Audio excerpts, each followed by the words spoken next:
Qué rico que estés aquí con nosotros. Soy el pastor Daniel Zambrano. Y Claudia Patricia Cañas. Pastores del Centro Familiar Nueva Vida en Jesús, aquí en la ciudad de Kendall. Te invitamos para que nos escuches y nos veas en nuestros videos. Sé que hay una gran enseñanza que está a punto de ser compartida. Toma papel y lápiz y siéntete en la libertad de poder compartir esta enseñanza con todas las personas que a ti te rodean. Antes de usted sentarse, por favor, no se siente todavía, vamos a orar para que sea el Señor dirigiéndonos y llenándonos, porque sin su presencia nada somos, ¿verdad? Si la presencia no está dándole vida a la palabra, entonces tendríamos una charla más, podríamos tener aquí una exposición más, podríamos tener una clase más, podríamos aprender algo más, pero lo que hace diferente cualquier clase, cualquier conferencia, cualquier enseñanza es que la presencia de Dios esté en medio de nosotros. Se dice que unos jóvenes universitarios llegaron acá a los Estados Unidos y cuando van a buscar sus dormitorios para poder allí estar, dos jóvenes entraron a la habitación y entonces eligen la cama. Entonces, los que vieron esa experiencia saben lo que es entrar al dormitorio y ver con quién me va a tocar y qué va a hacer. Resulta que entre los dos jóvenes hubo uno que tiene su cama y tiene un lugar, un rinconcito. Y le dice a su compañero de cuarto, le dice, ¿y tú qué vas a colocar ahí en ese rincón? Y él dice, yo voy a colocar ahí una lámpara, voy a colocar una espada, voy a colocar una linterna, un martillo y también voy a colocar una brújula. Y él le dice el compañero, dice, pero usted no le va a caber todo eso ahí en ese rincón. Dijo, sí, ahí lo que voy a colocar es mi Biblia, porque ella es además un espejo que me va a mostrar mis pecados, es un martillo que me va a ayudar a romper ese corazón endurecido que a uno a veces se le pone y la mente que a veces se siente orgullosa. El martillo, la palabra, me va a romper lo que está ahí. Va a ser una linterna porque me va a alumbrar cuando yo esté en momentos de oscuridad y tribulación, ella me va a dar luz. Pero además de eso, ella me va a dar a mí la orientación correcta que necesito, porque es muy fácil perderse aquí en la universidad. Esa es la palabra que usted y yo tenemos. ¿Cuántos decimos amén? ¿Usted necesita lámpara? ¿Necesita martillo? ¿Necesita verse cómo está usted cara a cara ahí? Necesitamos la palabra del Señor. Levante sus manos al cielo y ore. Estamos en nuestra enseñanza que hemos puesto como título Caminar en Fe. ¿Cómo se llama la enseñanza que estamos compartiendo con nosotros durante estos días? Pero como es una serie, nuestro título para la enseñanza de hoy presentamos Trascendencia Eterna. ¿Cómo se llama nuestra enseñanza de hoy?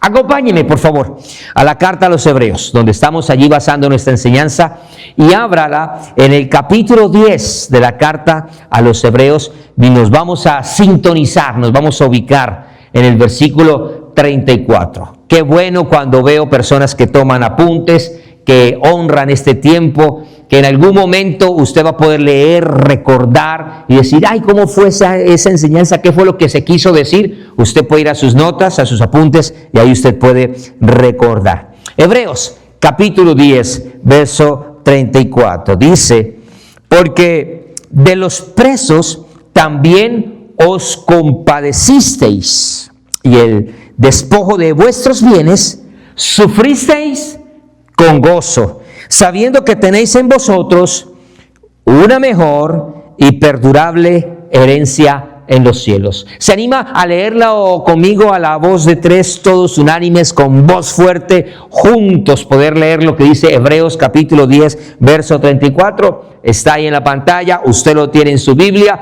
y dice de la siguiente manera, porque de los presos os también compadecisteis, y el despojo de vuestros bienes sufristeis con gozo, sabiendo que tenéis en vosotros una mejor y perdurable herencia en los cielos. Si usted se hubiera encontrado con un creyente de la iglesia primaria del siglo I, de estos hombres y mujeres, familias que iban a recibir de primera mano el escrito de la carta a los Hebreos, que iban a estar leyendo estos textos que hemos empezado a mirar y aún otros que tocaremos, si usted tiene la oportunidad de hablar con alguno de esos cristianos de ese tiempo, probablemente al ver la vida que ellos estaban viviendo, usted y yo podríamos indudablemente, casi sin vacilar, decir: ay, pobrecitos esos hermanos de la iglesia del siglo I.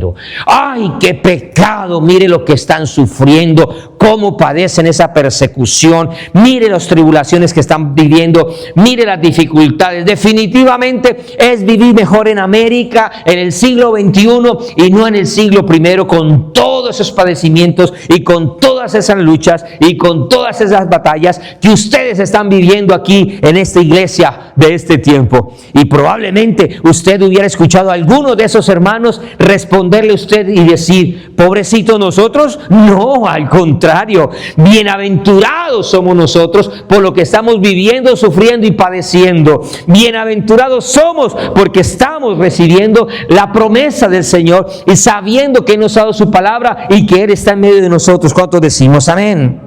Ahora, lo interesante es que cuando nosotros miramos a esta gente, ¿por qué está sufriendo? ¿Por qué está padeciendo? ¿Por qué están siendo vituperados? ¿Por qué están encarnecidos? Podríamos decir una entre todas las razones, y es que ellos están sufriendo por causa de su fe en Cristo. Ellos están sufriendo por causa de su convicción, de su postura, de su decisión de querer agradar, honrar, recibir la palabra de Cristo y ser obedientes en acciones conforme Cristo los ha determinado. ¿Cuántos decimos aleluya? Y yo quiero decirte que con todo el cariño, y tienes que abrir muy bien tus oídos para poder recibir, que es por causa de la fe en Jesús en que también muchos de nosotros vamos a tener la oportunidad de perder algunas cosas. Ninguno dijo amén. Yo sé que eso no motiva. Yo sé que vale más cuando le dicen a usted va a recibir muchas cosas, usted va a prosperar, usted va a viajar, usted va a tener dinero. Eso sí decimos amén. Pero cuando vemos a los hombres de la fe, cuando vemos esta carta, vamos a ver hombres que padecieron y que por causa de su fe no solamente perdieron algunas cosas, sino que también les iban a quitar algunas cosas. Algunos de ellos también, y por qué no nosotros, también de repente vamos a poder tener cosas, vamos a poder ganar cosas, vamos a poder adquirir cosas, pero también vamos a perder cosas por causa de nuestra fe en el Señor Jesús. Pero quiero decirle, para que no se quede, como decían, como tan triste ahí,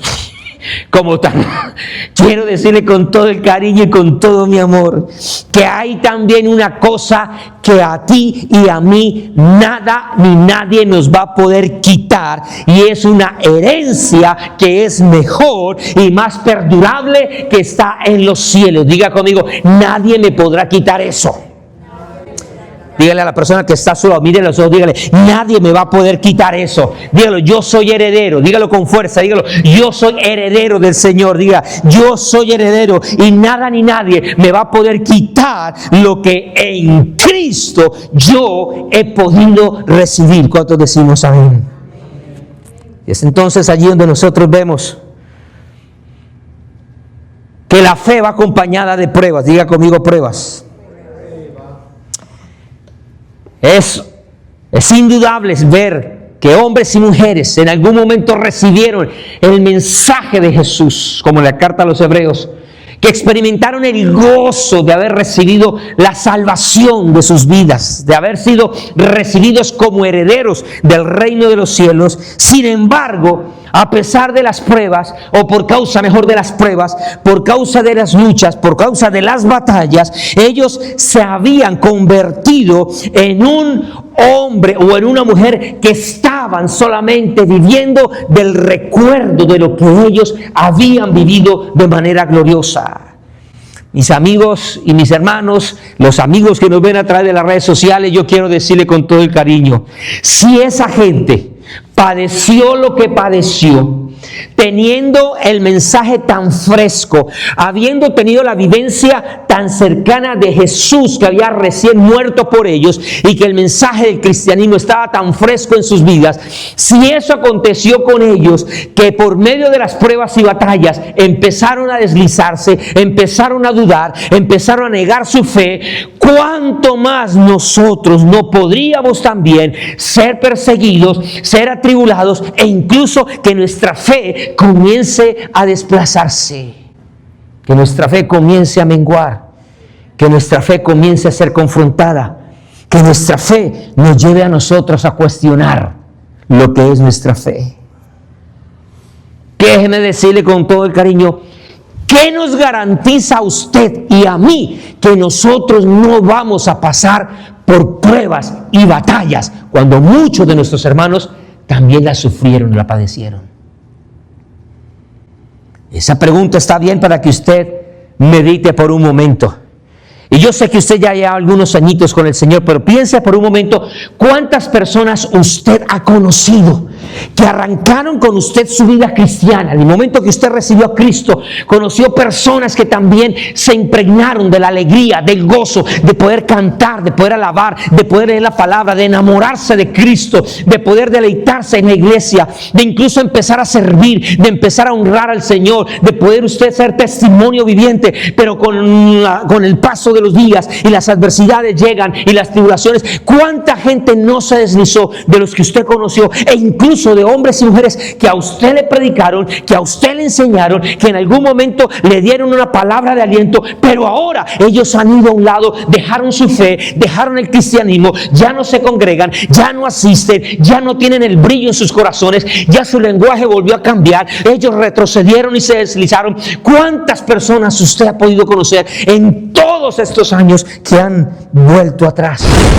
Y esto no debe ser un motivo para nosotros decir, ellos cayeron y yo persevero, yo persisto. No debe ser un motivo de orgullo para nosotros. Es un motivo para nosotros tener misericordia de ellos, los que han tropezado, los que han caído, y de entender que si estamos todavía aquí de pie es por la misericordia y por la gracia de Dios para con nosotros, no porque nosotros seamos mejores que ellos. ¿Cuántos dicen amén? Pero ¿por qué muchos se deslizaron?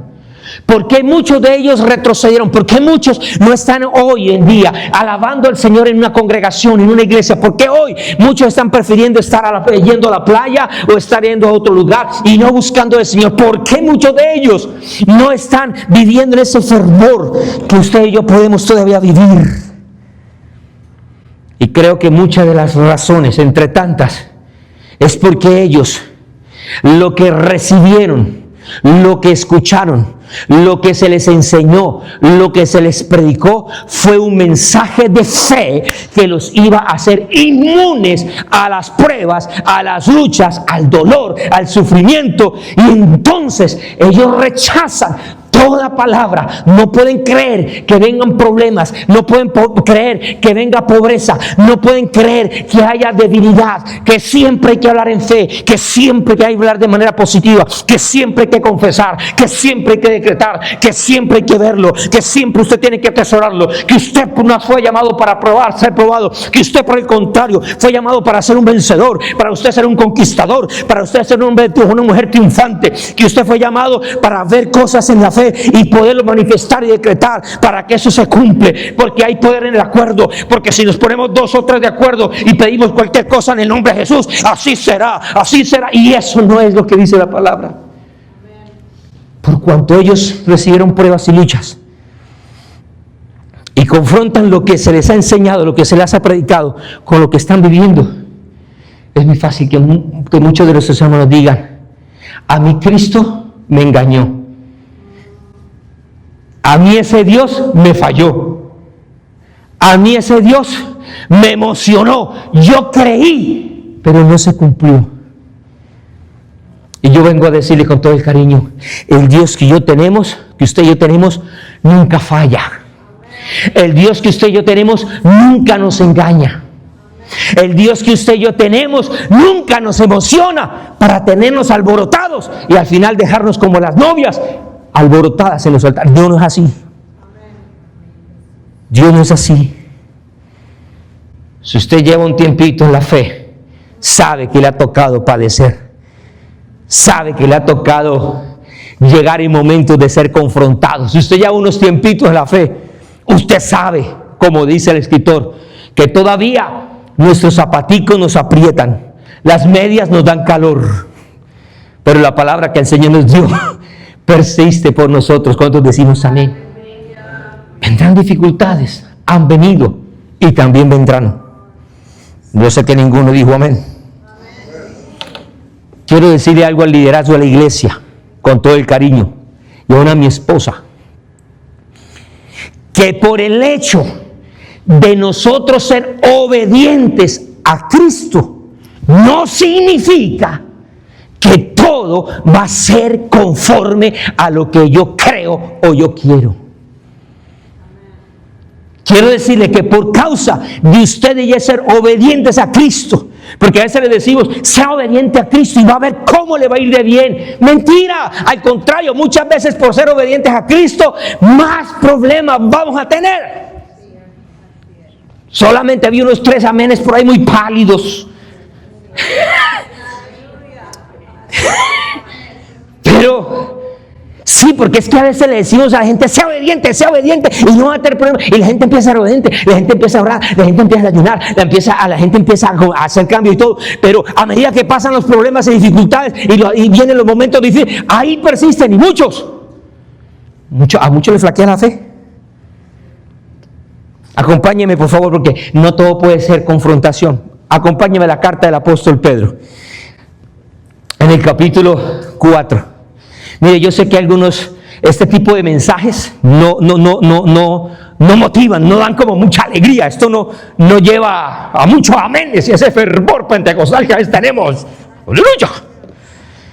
Pero es como cuando usted va al médico y el médico le dice, usted necesita una inyección. A muchos no les gustan las inyecciones. Usted necesita esto. Pero a veces lo que se necesita no es tan agradable como lo que nosotros queremos. Pero si es necesario, es bueno. ¿Cuántos decimos amén? Mire, el apóstol, mejor el Señor, inspira al apóstol Pedro. Y en el capítulo 4, a partir del verso 12, llega y nos dice, amados, no os sorprendáis del fuego de prueba. ¿Ya lo tiene usted en su Biblia? Dígale a su hermano que está a su lado, no se asuste. Dígale, no se sorprenda cuando estés en problemas. Ahora dígale al otro vecino que está a otro lado, el que esté atrás de usted, dígale, no se asuste. Eso. Pedro dice, no os sorprendáis del fuego de prueba que os ha sobrevenido, como si alguna cosa extraña aconteciese. En otras palabras, como si el Señor no te lo hubiera dicho de antemano. Y dice el verso 13, sino gozaos por cuanto sois participantes de los padecimientos de Cristo, para que también en la revelación de su gloria os gocéis con gran tristeza. Dicen amén. Gozaos con gran alegría. Si sois vituperados por el nombre de Cristo, ¿sois qué? No le escucho, ¿son qué? Hoy amanecí como los músicos de muchas iglesias. ¿Ustedes lo que unos músicos que tienen problemas de audición? Ellos siempre están cantando y dicen, no se oye, más fuerte, a ver, grite más fuerte, no le escucho. No le escucho, diga bienaventurados. Sois bienaventurados porque el glorioso Espíritu de Dios reposa sobre vosotros. Ciertamente, de parte de ellos, Él es blasfemado, pero por vosotros, diga conmigo, pero por mí, Él es glorificado. Así que ninguno de vosotros padezca como homicida, o como ladrón, o como malhechor, o por entremeterse en lo ajeno, pero si alguno, diga conmigo, pero si alguno, más fuerte, dígalo, pero si alguno padece como cristiano. ¿Y cuántos cristianos hay aquí? No, pero cristianos verdaderos, ¿cuántos cristianos hay aquí? ¿Cuántos dicen amén? Hoy como 2.323 cristianos en esta mañana en este lugar, bendito sea el Señor. Pero si alguno padece como cristiano, no se avergüence, sino glorifique a Dios por ello, porque es tiempo de que el juicio comience por la casa de Dios. Y si primero comienza por nosotros, ¿cuál será el fin de aquellos que no obedecen al Evangelio de Dios? Y dice el verso 18, y una pregunta y cuestión dice, y si el justo con dificultad se salva, ¿cuántos justos hay aquí? Esto no es fácil. Con dificultad nosotros, si nosotros con dificultad nosotros nos salvamos, ¿en dónde aparecerá el impío y el pecador? De modo que los que padecen según la voluntad de Dios encomiendan sus almas al fiel Creador y hagan el bien. Fuerte el texto, ¿cuántos dicen aleluya? Levante su mano derecha, por favor, y diga así, diga, aleluya. Fue fuerte. Mira, amada iglesia, la obediencia a Cristo nos puede costar la vida. La obediencia a Cristo nos puede llevar a perder la casa. La obediencia a Cristo nos puede costar la familia. Ese amén está todavía muy tímido. La obediencia a Cristo nos puede llevar a perder una buena relación con alguien o con algo. La obediencia a Cristo nos puede llevar a perder un negocio, socio. La obediencia a Cristo nos puede llevar a nosotros a quedarnos solos. Pero yo también tengo noticias para ti. Y la buena noticia es que nada, diga conmigo nada. Diga como que diga nada. Nada de lo que usted y yo perdamos en esta tierra se va a poder comparar con todo lo que el Señor ya nos ha dado y entregado, al punto que nos llama, que nos da una herencia eterna en los cielos. ¿Cuántos dicen amén? Por eso es que el evangelio que nosotros y las predicaciones que vamos a estar dando aquí en Nueva Vida para Jesús, por ahora en Kendall y después donde Dios nos permite llegar, este evangelio no puede ser un evangelio de casas para las personas. No puede ser un mensaje que va a recibir carros, vestidos, joyas, calzados de lujo. No, no, no, no. El mensaje que cualquier persona venga a nuestra congregación debe ser un mensaje que lo lleve a confrontar su vida para tener cimientos sólidos por la palabra en aquel que ha dado su vida para el rescate de su alma, la salvación, el perdón de sus pecados y poder obtener una vida eterna en Cristo Jesús. ¿Cuántos decimos amén? Diga conmigo, una trascendencia eterna. Ese es el mensaje que nosotros necesitamos recibir. Es algo que nos va a llevar a nosotros a mirar que toda nuestra herencia no es recibir en esta tierra lo que muchos de nuestros predicadores nos están ofreciendo, nos están vendiendo, nos están enseñando. No, mi hermano, mi hermana, usted y yo debemos de recibir lo que ya hemos recibido en Cristo. Y si ya recibimos a Cristo, dígame, ¿qué es una casa? ¿Qué es su fama? ¿Qué es riqueza? ¿Qué es poder frente a la presencia del mismo Cristo que ha sido dado por nosotros? Cuando dicen amén, nada podrá ser mejor, nada podrá ser más valioso, nada podrá ser más sublime que ese Cristo que hemos recibido y que entendimos que es superior a todo. ¿Cuántos decimos aleluya? Por eso es que nosotros necesitamos aprender a manejar y a tener una vida de receptividad. Diga conmigo, receptividad.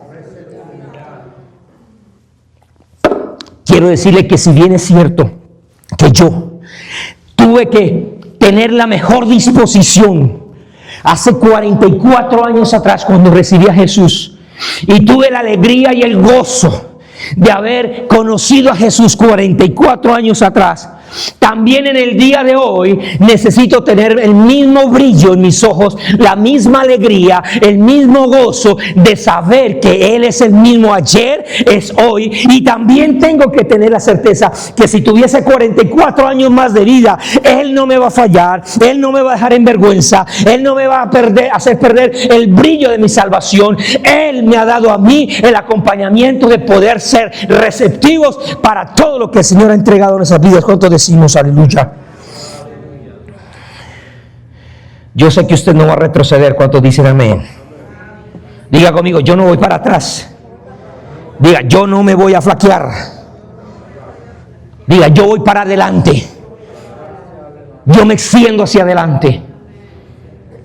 Y es entonces allí, mis amados hermanos, que recobra trascendencia la declaración que leímos ahí en la carta a los Hebreos, en el capítulo 10. Diga conmigo, sabiendo. Más fuerte, dígalo, sabiendo. Escucha lo que dice, sabiendo. No dice sintiendo. Sí, porque es que hoy en día hay muchos sentires. Es que yo siento de Dios tal cosa. Hermano, es que yo estoy sintiendo del Señor aquí. Ay, es que yo tuve un sueño y yo sentí que esa palabra era para usted. El evangelio es mucho más que sentires. Porque así como ahorita hay unos que están aquí sintiendo frío, los veo arrunchaditos así. Hay un hermano que dice, estoy acalorado. Yo creo que es la gripa, el flu. El sentir es manipulable. Los sentidos son manipulables. Y el conocimiento también puede ser manipulable. Por eso el apóstol tiene que escribir y decir, mire, ustedes tienen que saber. ¿Tienen que qué? Ustedes tienen que saber que ustedes no dependen de las circunstancias y las adversidades, de las tribulaciones o decretos. Ustedes deben entender que son sostenidos por el mismo Dios, que es la palabra hecha carne. ¿Cuántos decimos amén? Sabiendo. Y cuando hablamos de ese saber, es de entender que el enemigo se levanta. Ninguno dijo amén. El enemigo se va a levantar. Y el enemigo se va a levantar con más fuerza a todo aquel que está dispuesto a ser obediente a lo que Dios determina. Decía un predicador hace muchos años que cuando un cristiano abre la Biblia, el diablo lo ve. Cuando el cristiano comienza a leer la Biblia, el diablo se empieza a incomodar. Se le sube la presión al diablo cuando cuando alguien comienza a leer la Biblia. Pero cuando ese cristiano comienza a ejecutar lo que la Biblia dice, cuando ese cristiano comienza a vivir lo que ha leído, cuando comienza a predicar, cuando comienza a anunciar, cuando comienza a testificar, el diablo tiembla y huye, porque había un hombre que ha entendido que esto no es de emociones, esto es de vivir una fe que se lleva a ser trascendental, conforme a la palabra que mismo Dios ha dado. ¿Cuántos dicen amén? ¿Cuántos aquí han tenido problemas? Levanten la mano. Los que han pasado por dificultades. Ahora, si a mí me dicen, Daniel, me duele la cabeza, para mí, que a mí casi no me duele la cabeza, para mí que me digan que alguien está con un dolor de cabeza, para mí es algo sin tanta importancia. Para mí un dolor de cabeza lo soluciono de una u otra manera, tomo algo y se me fue el dolor de cabeza. Pues si está muy fuerte, me acuesto un ratico, reposo y me levanto. Pero hay personas que les duele la cabeza mañana, tarde y noche. Y no un día, sino dos y más y constantemente. Para esa persona el dolor de cabeza es un gran problema. Para algunos, tener una deuda en el banco de $5,000 es un gran problema. Para otros, 5 millones de deuda no es nada. ¿Sí ve cómo son manipulables los sentires? Mis nietas sufren cuando las ponemos a hacer las vocales y a hacer circulitos. No, que tiene que ser circulito. Para mí, hacer un círculo es fácil, pero póngale a eso una niña de 2 a 3 años. que haga ahí va a ver lo difícil que es para ella. Para ella es un gran problema.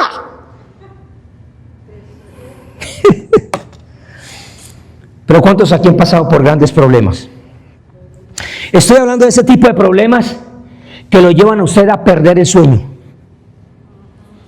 Ese tipo de problemas que usted busca la salida por un lado, llama a un lado, toca una puerta aquí, toca allí, y en lugar de que se abren las puertas, es más, a veces se le abre la puerta y se la cierran en la cara a uno, y que a uno hay. ¿Cuántos hemos tenido ese tipo de problemas?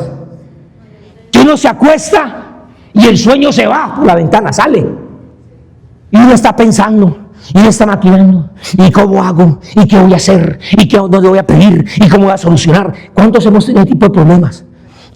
Que uno llega a reconciliar el sueño ya sea en la madrugada, y cuando se despierta uno dice, ¿y ahora qué voy a hacer? ¿Para qué me levanto? No tengo motivo de vida. ¿Para qué? ¿A quién más? Yo no tengo esperanza. ¿A quién? ¿Cuántos hemos tenido ese tipo de problemas? Cuando el médico le dice, no hay esperanza, no hay solución, médicamente no podemos hacer nada. Ese tipo de problemas que usted quiere que pase las cosas rápido, dice, porque me metí en este problema y usted quiere salir ya rápido. ¿Cuántos hemos tenido ese tipo de circunstancias? Es ese tipo de problemas de la que le estoy hablando. No hay que el banco le va a cobrar un sobregiro porque usted se pasó, pero usted tiene otra cuenta y traslada y solucionó el problema. Ese tipo de problemas no estoy hablando. Estoy de problemas serios. Cuando usted no quiere despertarse, cuando usted no quiere levantarse. Estoy hablando de ese tipo de problemas cuando usted sabe que la noche se hizo eterna, que los minutos pasan en cámara lenta, que usted solo escucha el tic-tac del reloj y usted no ve la hora en que amanezca. Estoy hablando de esas circunstancias en las cuales la almohada se convierte en la mejor testiga suyo, y aún hay lágrimas y pensamientos que están ahí. Alguien dijo por ahí, si nuestras almohadas hablaran, usted se imagina todo lo que ellos han tenido que soportar de nosotros. Y yo me inspiré para hacer un pequeño medio poema. Usted sabe que se me cruza lo loco por ahí. Y entonces me inventé esta.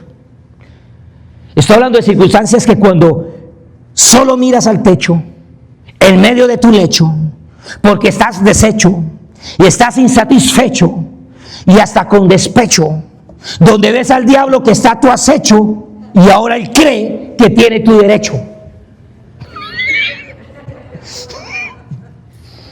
Él cree, y eso se lo va a aclarar después del mensaje. Yo creo que hoy no va a terminar esto, pero él cree que tiene tu derecho. Él cree, diga conmigo, él cree.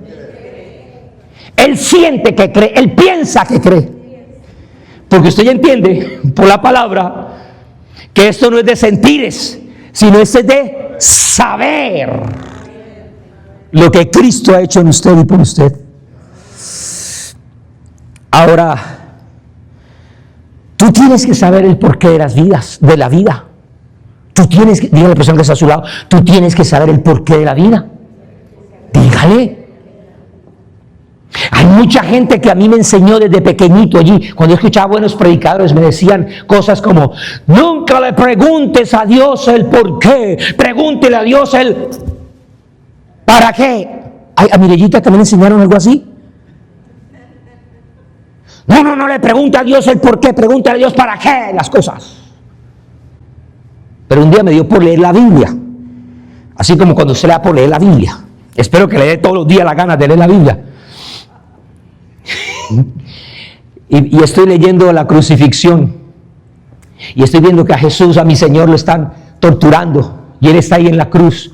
Ya lleva varias horas ahí colgado y de pronto Jesús llega y dice, Padre, ¿por qué? Y yo casi me meto a la Biblia y le digo, no, Jesús, no le pregunta a Dios el por qué, pregúntale el para qué.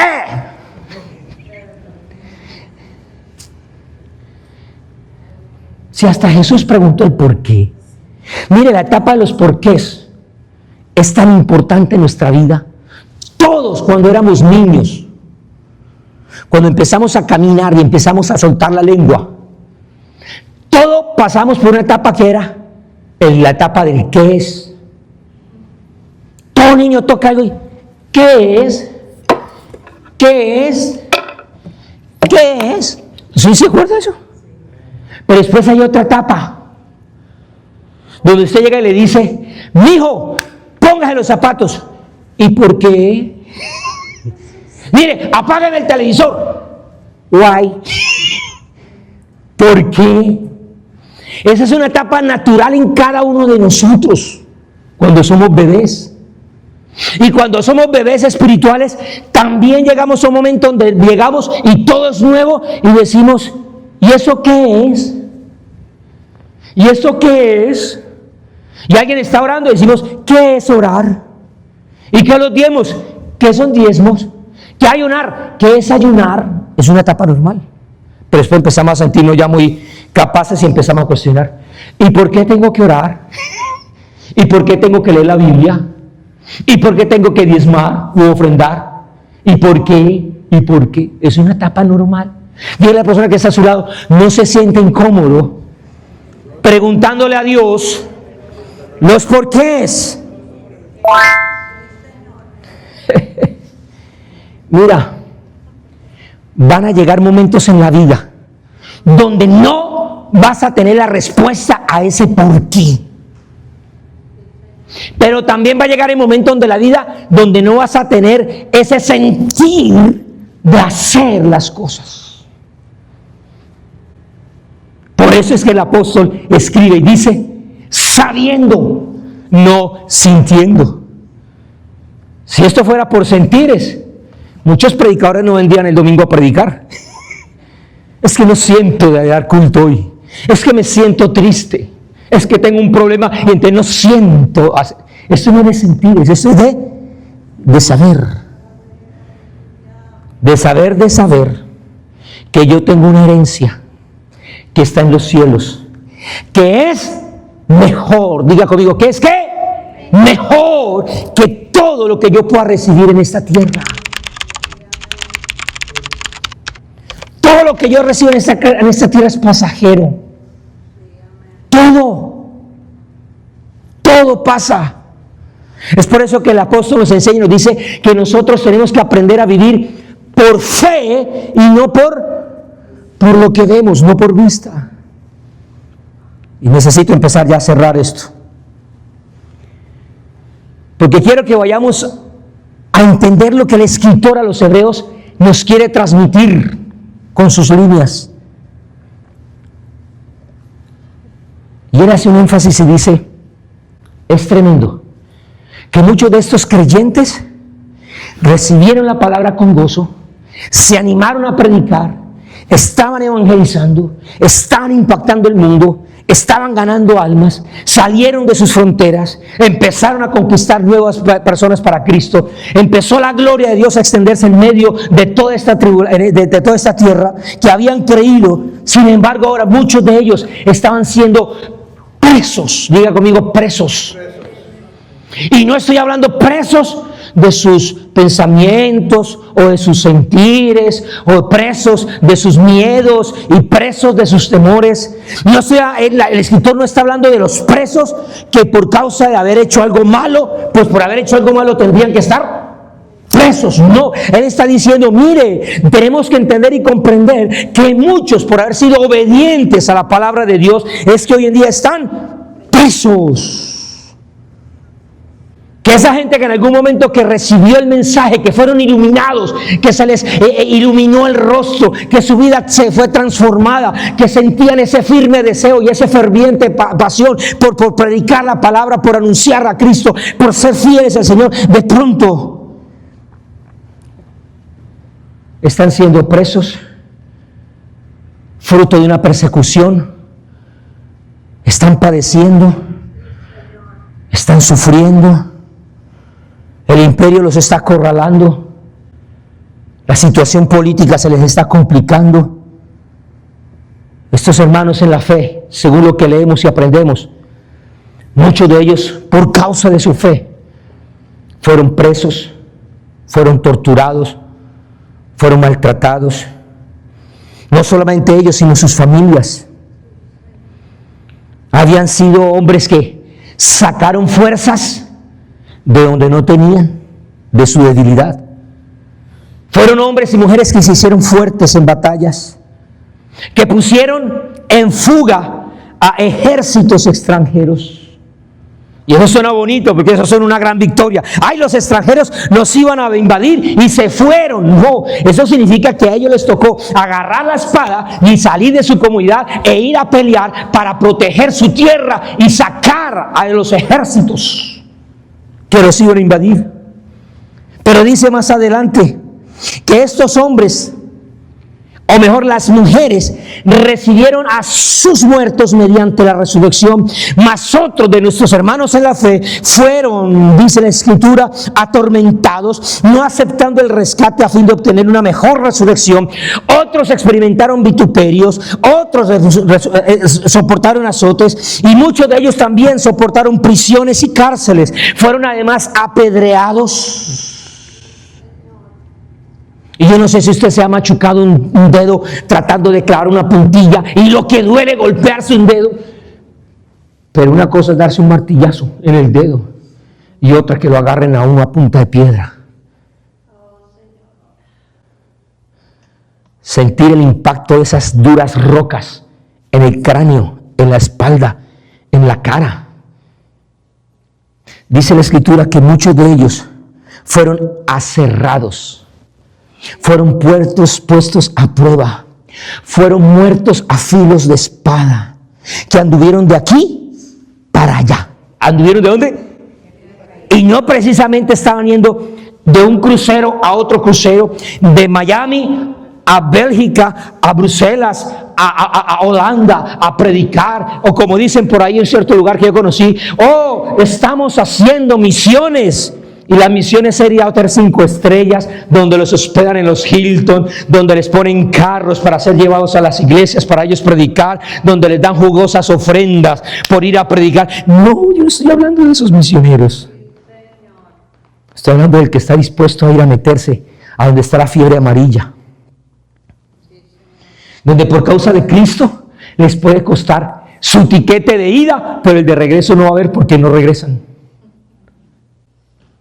Dice de ahí más adelante que ellos fueron puestos a prueba, muertos a filo de espada, anduvieron errantes de aquí para allá, cubiertos de pieles de ovejas y de cabras. No tenían linos finos, no tenían grandes y famosos Christian Dior, no tenían nada Ferragamo, no, eso no tenían.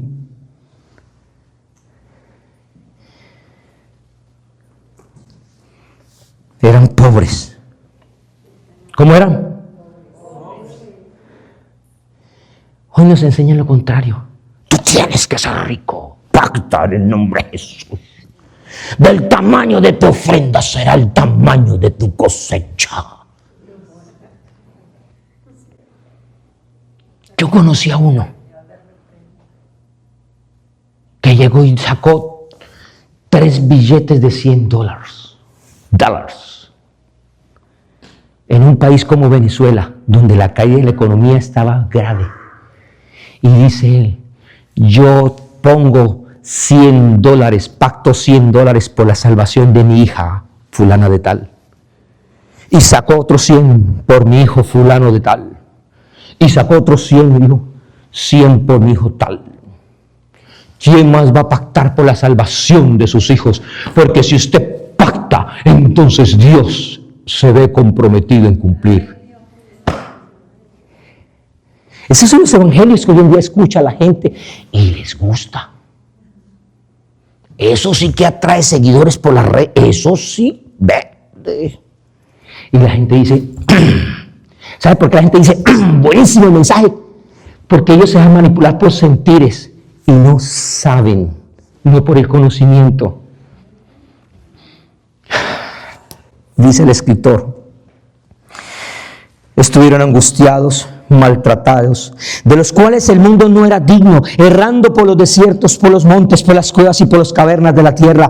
Y todos estos, aunque alcanzaron buen testimonio mediante la fe, no recibieron lo prometido, proveyendo a Dios alguna cosa mejor para nosotros.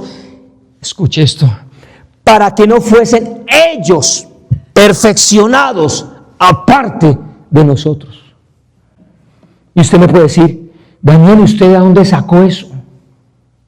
¿Quiere saber dónde lo saqué? De la misma Biblia. Y para colmo de males, ¿sabe de dónde lo saqué? De la carta que estamos estudiando, de ahí. Eso usted lo puede leer ahí en Hebreos capítulo 11, a partir de los versos 34 en adelante. Pero déjeme terminar con esto, para podernos ir ya a casa. Déjeme compartirle algo de historia, porque es necesario que si ellos fueron perfeccionados, diga conmigo, si ellos fueron perfeccionados, nosotros también. ¿Cuántos queremos ser perfeccionados? No díganme todavía tan rápido, porque lo que les voy a decir no va a ser muy grato. Cuando miramos la historia del siglo I y cuando estaba el auge del Imperio Romano en su esplendor, cuando ellos estaban conquistando, colonizando, levantando edificios, construyendo grandes carreteras, modernizando el mundo, siendo transformado con la política, con las ciencias, con una cantidad de cosas. Mientras estaba eso aconteciendo, también estaban floreciendo grandes métodos de tortura y de persecución, tan brutales, mortales para aquellos que tenían su fe en Jesús. Y uno de los métodos que usted y yo más conocemos es la crucifixión. Y no fue un método que solamente se le aplicó a Jesús. Muchos, cientos de cristianos murieron fruto de una tortura como la crucifixión. Era este método usado para quitar la vida de esclavos, de rebeldes y de criminales. En otras palabras, a su Señor, a mi Señor, le dieron un castigo semejante a alguien que era un esclavista o un esclavo, era un rebelde y era un criminal. La tradición dice que incluso hasta Pedro murió crucificado y él dice, y yo quiero que me crucifiquen, no como mi Señor, sino boca abajo, con la cabeza para abajo. Pero también estaba el método de ser quemado vivo.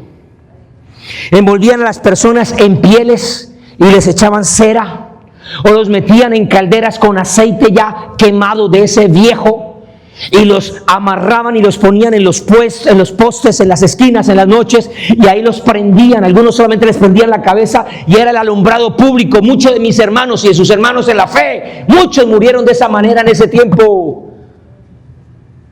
Eran alumbrado público. A eso es lo que se refiere cuando el apóstol dice que hemos sido llamados a ser luminares en el mundo, en este mundo tan oscuro. A algunos nos van a quemar la cabeza. Ninguno dijo amén. Otro método de tortura que sufrían nuestros hermanos es que eran lanzados a las fieras. Y usted conoce muy bien el Coliseo Romano, y mucha gente llega a Roma y quiere tomarse la foto, el selfie ahí en el Coliseo Romano. Oh, estuve en el Coliseo Romano, pero muchos no quieren estar viviendo lo que muchos de nuestros hermanos de la fe vivieron allí dentro del Coliseo Romano, que eran obligados a pelear con grandes paladines, o que eran lanzados a fieras para ser desprezados. Algunos de nuestros hermanos cristianos los amarraban, les ponían pieles oliendo animales y soltaban perros salvajes para que fueran mordidos y consumidos a punta de mordisco su carne por causa de su fe en Cristo. Algunos de nuestros hermanos cristianos murieron decapitados. Y déjeme decirle que esa era la forma más noble. O sea, si alguien era sentenciado a decapitamiento, ese hombre se sentía en la gloria. Al menos no me soltaron a los Pedros, al menos no me mandaron a ser quemado, al menos no me crucificaron, que era torturoso y doloroso, largo. Muchos fueron decapitados. Muchos dicen que así fue que murió Pablo. Muchos fueron torturados de manera física antes de la ejecución. Fueron sentenciados a azotes con látigos, con flagelos que en sus puntas tenían huesos o pedazos de metal. Y cada vez que esos látigos entraban, esos flagelos entraban en la piel, arrancaban. Y nosotros le echamos la culpa al diablo porque se me bajó la llanta, el aire de la llanta. A nosotros nos flaquea la fe. Porque alguien no me saludó en la iglesia. Otros fueron torturados, mandados a hacer trabajos forzosos en cuevas, en canteras. Se habla del apóstol Juan que después de haber sido torturado, fue desterrado y enviado a la isla de Patmos. Diga conmigo, Patmos. Muchos quieren ver revelaciones de Jesucristo, pero no quieren padecer sus propios Patmos. Ay. Muchos queremos ver gloria, pero no están dispuestos a ser perseguidos. Nuestros hermanos en la fe, que fueron perfeccionados para perfeccionarnos en nosotros, ellos tuvieron una persecución social y económica. Les confiscaban sus bienes, les rechazaban su ciudadanía romana, y eso era perder. Muchos están temblando hoy porque también se puede perderla. Son noticias de hoy en día. Ya entiende por qué yo le decía que yo tenía tanto temor y tengo tanto temor de predicar lo que estoy predicando, porque sé lo que nos estamos viviendo con los tiempos que estamos viviendo. Y me duele que ante tantas oportunidades, lo único que se le está hablando a la iglesia son motivaciones. Todo bonito, todo bello. Viene el más grande avivamiento, viene la más grande gloria. Oh, Estados Unidos, prepárate, porque nunca antes habrás tenido. Susa será pequeña comparado con lo que va a ocurrir. Eso viene, pero no nos están diciendo cuál es el precio que ya otros pagaron. ¿Sabe por qué yo honro tanto la vida de los pastores Moore y de tantos hombres que llevan tantos años en el Evangelio? Porque yo estoy aquí gracias a la oración, a la ofrenda, al servicio, a la abnegación que ellos y muchos hombres hicieron para que hoy nosotros estemos aquí. Este templo no se construyó solo. Hubo gente que invirtió.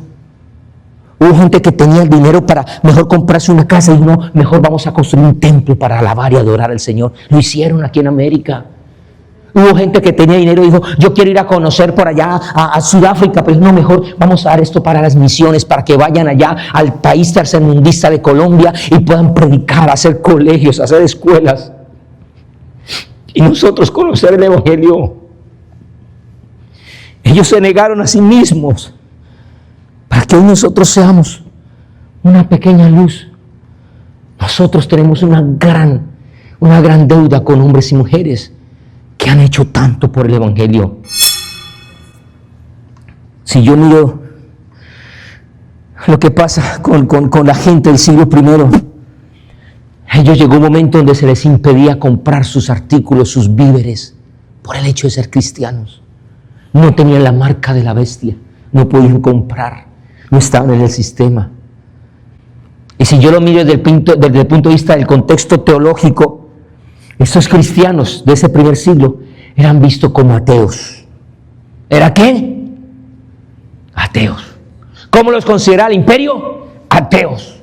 Oye, pero ¿por qué, pastor? Si usted me está diciendo que creían en Dios. Sí, creían en el Señor Jesús y creían en el Señor, pero no creían en el Dios de ellos. Y entonces ellos, por ser el sistema mayoritario, decían, estos son rebeldes, son ateos, no están acorde a nuestros dioses. Estos cristianos eran considerados como traidores por no rendirle culto al emperador. Y estos cristianos eran peligrosos. Peligrosos. Porque se reunían clandestinamente a predicar de otro rey que no era su rey. Póngase de pie, por favor. Y usted me va a decir, bueno, ¿y eso de dónde lo sacó? Daniel, ¿de dónde sacó eso?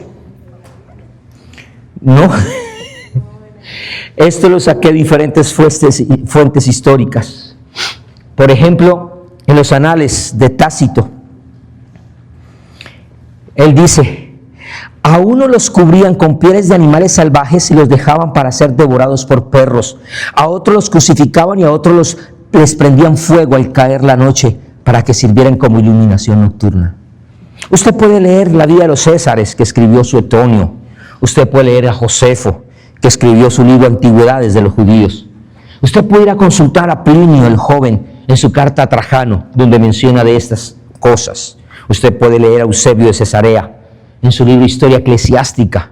Y usted también puede encontrar en algunos escritos patrísticos, como por ejemplo los de Justino Mártir, Ignacio de Antioquía, Policarpo y Tertuliano, quienes fueron discípulos directos del apóstol Juan, cómo escriben lo que los cristianos del primer siglo vivían.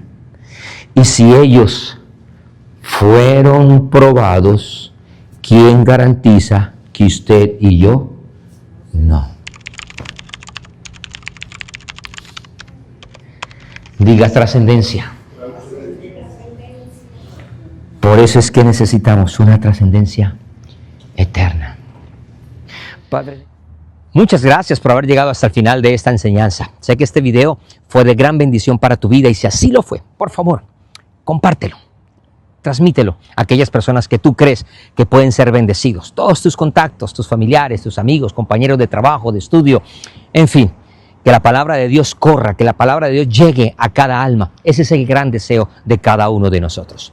Si tú quieres comunicarte con nosotros, tienes alguna petición de oración, tienes algo que comentarnos, por favor, aquí están nuestras redes sociales donde vamos a escucharte, donde vamos a escribirte y vamos a estar en contacto contigo. Pero si vives aquí en Miami y no te congregas en alguna iglesia o vienes de visita, nuestras puertas siempre estarán abiertas para recibirte, para conocerte. Serás muy bien atendido y sé que también serás de gran bendición como nosotros lo seremos. Así que Centro Familiar Nueva Vida en Jesús en Kendall, un lugar de transformación integral que está dispuesto para recibirte con todo el corazón. Bendiciones.